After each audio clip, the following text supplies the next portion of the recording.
Hi, hello, people. Me, Yanzo. Sometimes I've just been making mistakes because I just recorded supposedly recorded a Tugumamo reaction to the final episode, but I guess I didn't press record. Like, this is. But whatever. So, in light of that, and not having that, I'm going to talk about a different topic today instead of reaction. I'm just going to talk about this. And there are three topics on my mind that I've been trying to discuss. One is My Hero Academia, why I've been disillusioned with My Hero Academia. Two, why I don't like, or why Black Clover is still not hitting it for me personally. And three, why part 1 Sakura is better than part 2 Sakura. Yes, and that's what we're going to be discussed today. You heard it here. I'm not making any mistake. Part 1 Sakura is better than part 2 Sakura. Now stop. Obviously you're gonna be like, what? She was useless, blah blah blah.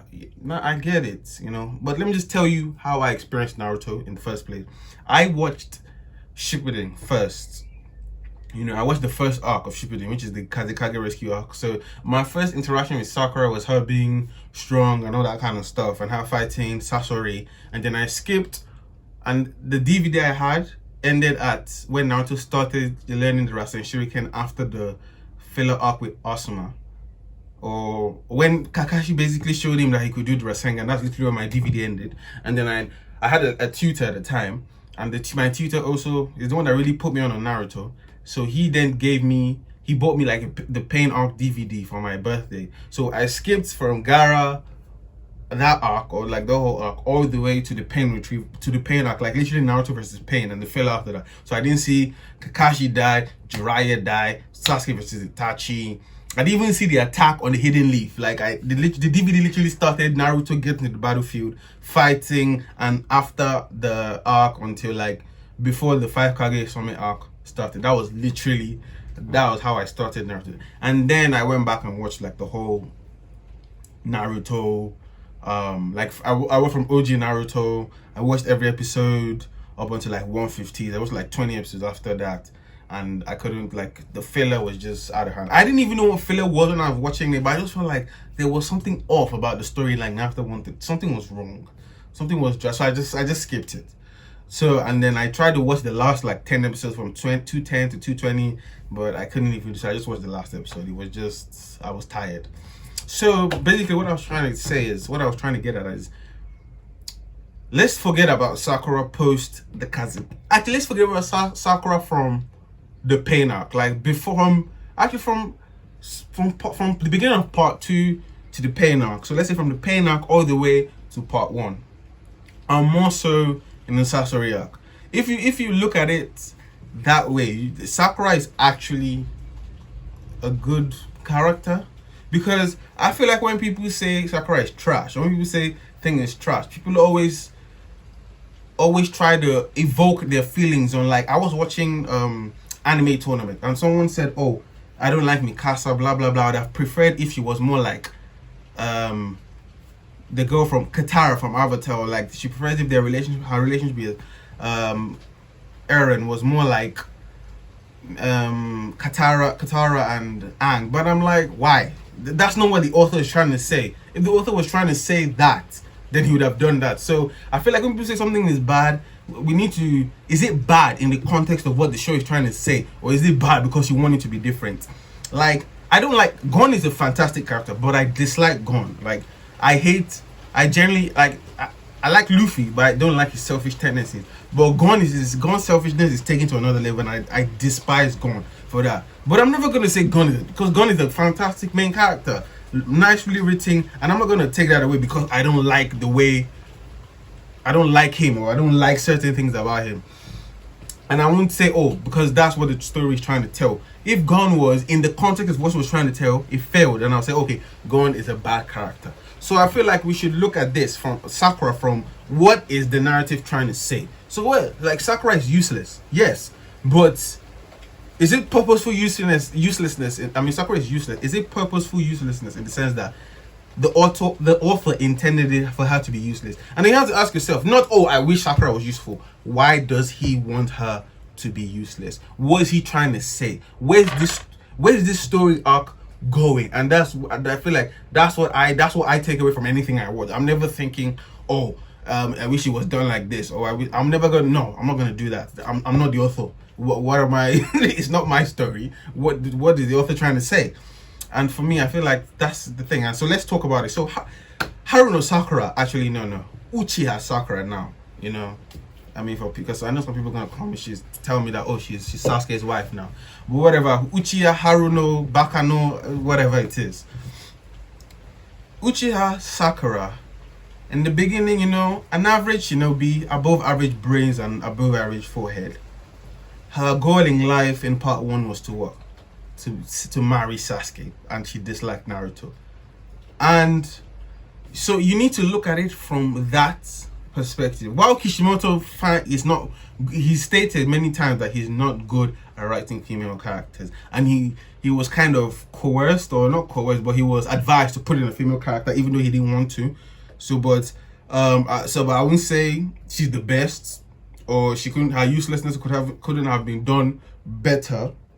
Because at least for part 1, I would never say Sakura should have done more than she did. Because for me, I was never annoyed by Sakura, because I knew where Sakura stood. I knew, especially since I saw part 2 first, like the first arc. If you watch it and you realize, oh, this is where the story is going, like this is the kind of arc it's trying to tell in regards to Sakura. So her being useless never got on my nerves. Her being rude to Naruto never got on my nerves. Like, it was just like, okay, it's a character trait. Like, for example, some people were reacting to Haikyuu and they don't like Tsukishima because of how he acts. But like, I don't have a problem with it. Even when he was like, he used to trash his teammates or talk, I didn't have a problem. I was because I'm not gonna sit and say, oh, the character is trash because, it's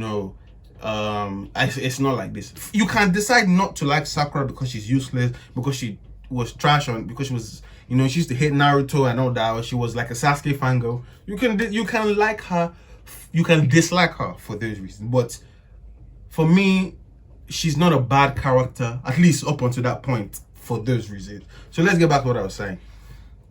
She is purposefully useless. Her main character motivation is Sasuke wants to kill his brother. Naruto wants to become Hokage. Sakura wants to become Sasuke's wife. That's her goal in life. Like, and it's not like, there's some flaws that the story either does. There are 2 types of flaws, or 3 types. One that is a flaw that the story just doesn't acknowledge.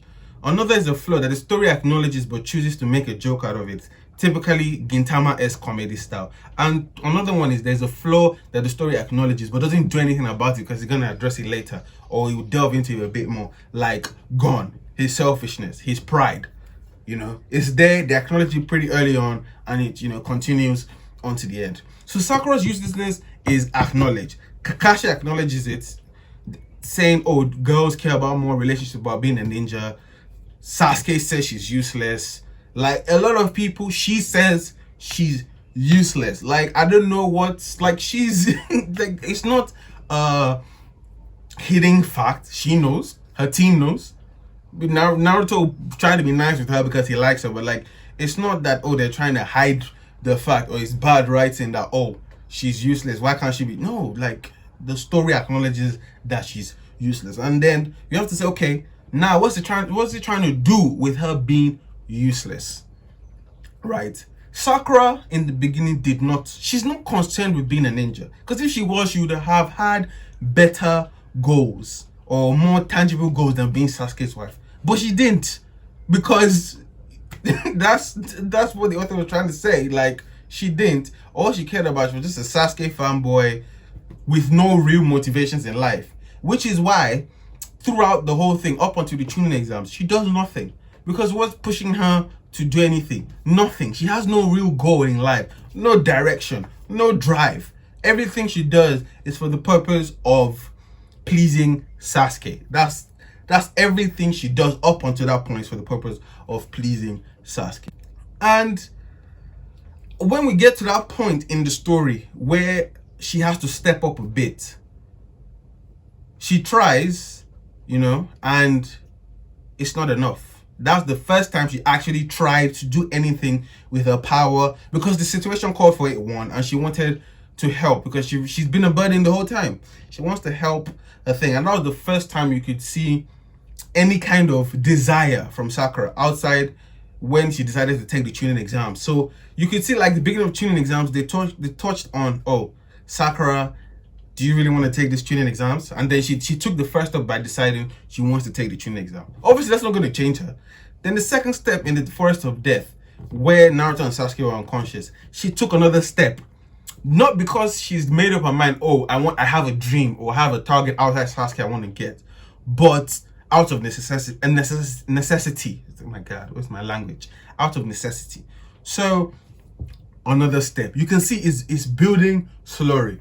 It's like, and she's not really in the story up until she's actually that's the end of her. Like, she's literally not in the story after that. Like, she's captured by Gaara, and then she's there at the beginning of the Sasuke retrieval arc. That's all. People would be talking about Sakura is the main character. Sakura is not the main character. She's in an arc and a half. She's just a passenger in the first arc, and she does some stuff in the training exams in the first half, and that's it. And then she cries at the end. Like, she's not a main character. So I don't know what people are like. She's not in the story. So stop saying, oh no, she's not in the story. She's really not. Now back to what I was saying. So you can, like, what I'm saying is there was that progressive kind of thing building up, you know. Even after Naruto won, beat Neji, you could see how she was also going in through her mind, like, oh, you know, why can't I be more like Naruto? Why am I like this? I need to change. It's there. The story is acknowledging it. It's not, oh, the writer just wrote her as trash. No, the story acknowledges all this. And then let's talk about one of the biggest things in Sakura's thing was Sasuke. Why did she like Sasuke in the first place? Sasuke was cool.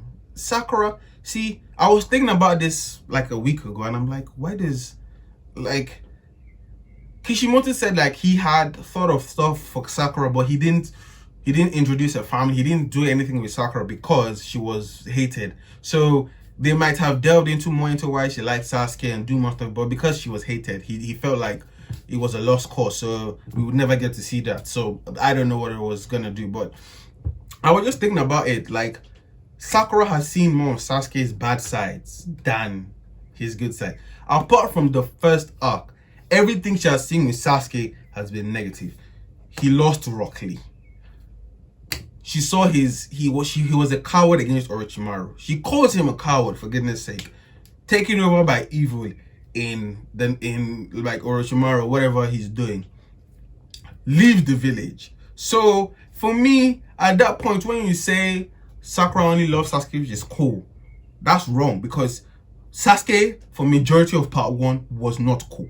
Like, he had some cool moments, but everything outside what she has seen in the academy and the first arc was Sasuke's bad sides.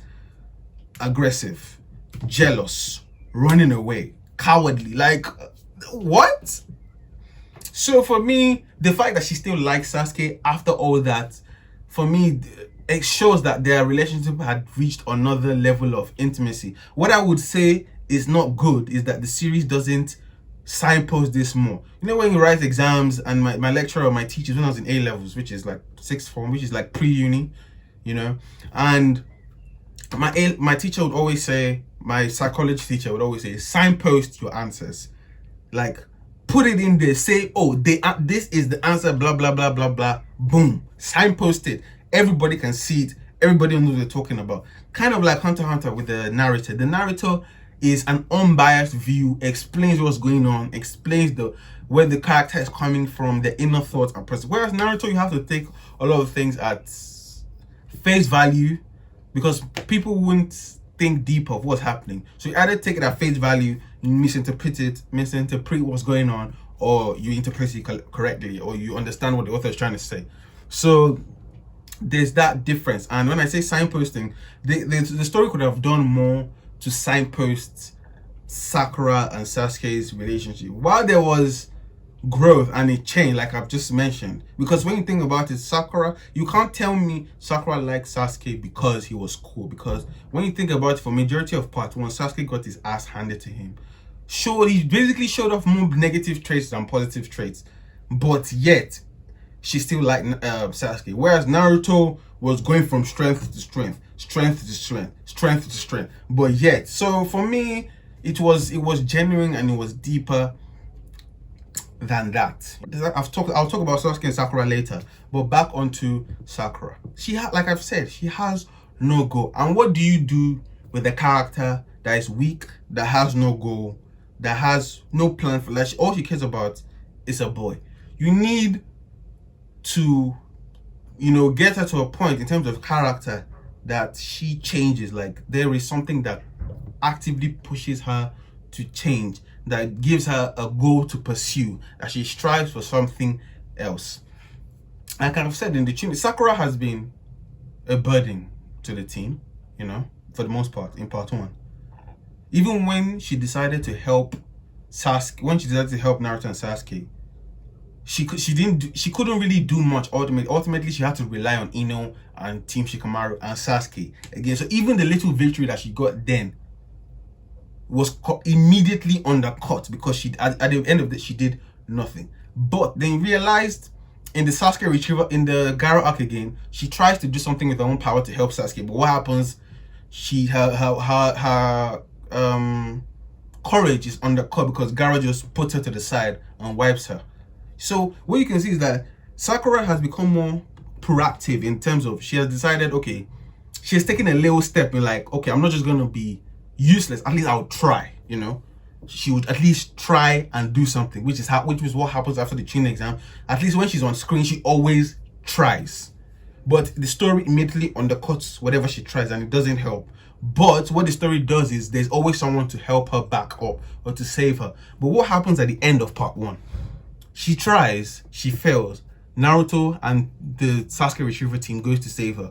But what happens is the team is not successful this time.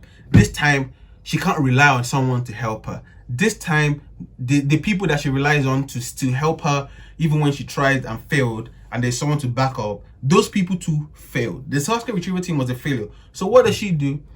She is then put in a position where it's, okay, normally if I try, I'll fail. I can rely on Naruto, Ino, somebody to help me. But this time we tried to get Sasuke. I tried, I failed. I relied on Naruto. It still failed. What's the next thing to do? I need to improve on myself. And that's what happens. She decides, okay, at least if I'm better, the chances of success would be better. I don't want to be a burden, to be as much as a burden. Instead of being useless or being trying and not doing anything tangibly, at least let me be able to be productive and do more in this attempt. So even if I'm useless or I'm not as strong as Naruto, but what I give to the team, what I give to whatever I'm doing is more productive, more essential, it factors more than I'm just do one thing out of the sideline and I rely solely on them. For me, that's what I noticed, or that's what I took. So for me, for part 1, I wasn't really like, oh, I could see, okay, this is where, and it was not like I've said, she's not a main character.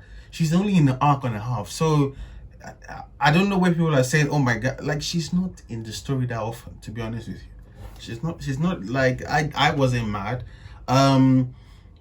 And then so when you see that and then you realize, okay, that's what's trying to be told. That's what they at least at that point in the story, that's what the writer is aiming for. And we go into the time skip. You see she trains, because she wants to help get Sasuke back. She wants to become less of a burden. She never is her aim in life or her goal to be as strong as Naruto and Sasuke. All she wants is to save Sasuke and be less of a burden to the team. That's really it. She wants to be more productive, more helpful. Not she wants to save day on her own. She wants to be more productive and more helpful. So don't be saying, oh, that was never her plan. And then we get into part 2. And in fact, something I've noticed if you look at the overall, in terms of Sasuke and Sakura's relationship, which I've heard, is that I don't get how they got married. When I thought about it, I'm like, those two probably deserve each other. Both of them are actually very dysfunctional people. When you think about it, because people are like, Sakura is always regressing to what she was, always crying. But what about Sasuke? Every time Sasuke hits a wall, an emotional wall, something, what does he do? He goes back on vengeance, aggression. He hits a wall against Itachi, vengeance. He hits a wall after his team loses Taka. He decides to dispose of his team. Every time he's thrown with something he can't handle immediately, he goes back to what has worked.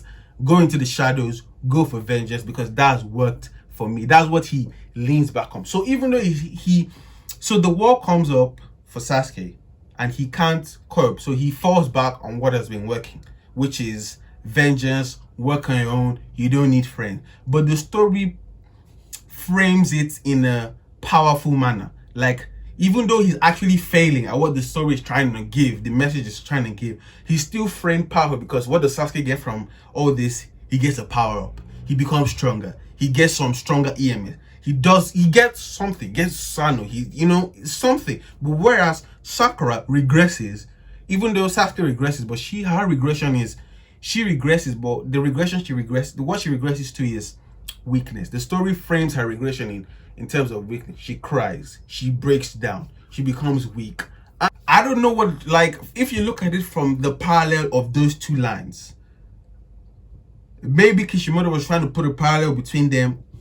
I don't know what the story was ultimately trying to go for them, but I can see there's that kinship between them, and I would have preferred for them to delve more into that. I feel like that would have been an interesting thing for them to talk about, but they didn't, which is why I'll say in part 2 she's faulty. In part 1, what are you going for? She's being useless when she's supposed to be used. That's the equivalent of saying, oh,